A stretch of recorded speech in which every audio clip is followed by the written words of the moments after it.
So question, ma'am, it says, which statement is closest match to the description of the recent studies in the paragraph 1?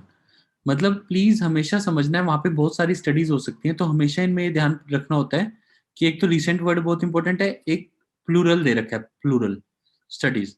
तो मतलब जो recent studies हुई हैं उसके हिसाब से क्लोजेस्ट मैच इन स्टेटमेंट में से कौन सा है, तो मुझे रिसेंट स्टडीज के हिसाब से देखना है। तो ये छोटी छोटी गलतियां हो जाती हैं, लेकिन हमेशा हर लाइन को बहुत ध्यान से पढ़ना चाहिए। So coming on to the first paragraph जिसमें से हमें ढूंढना है, it says ma'am, several recent large studies, तो मेरे दोनों वर्ड आ रखे हैं तो मैं इनको दोनों को ले लेता हूँ।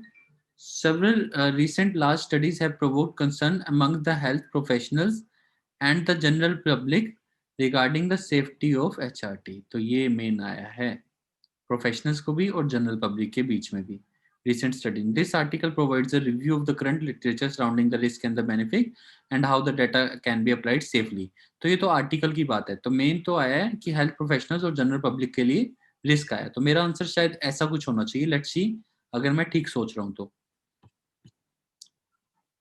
सो क्वेश्चन पे जाते हैं मैम। सो एक बार हटा देते हैं सब कुछ, फिर देखते हैं।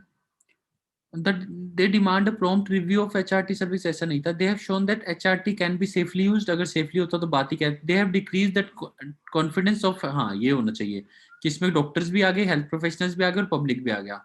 सो main answer, they have given मोइनोबाजोल न्यू कॉन्फिडेंस। तो ये तो वैसे ही पॉजिटिव बातें हैं, वहां पे तो नेगेटिव बात कर रखी थी, तो ये भी पॉजिटिव बात है। ये नहीं हो सकता, ये भी नहीं हो सकता, और प्रॉम्प्ट रिव्यू भी नहीं हो सकता। सो मेरे हिसाब से आंसर सी होना चाहिए। आंसर क्या है? यस सर, सी। सी समझ है सर। कि मतलब हमेशा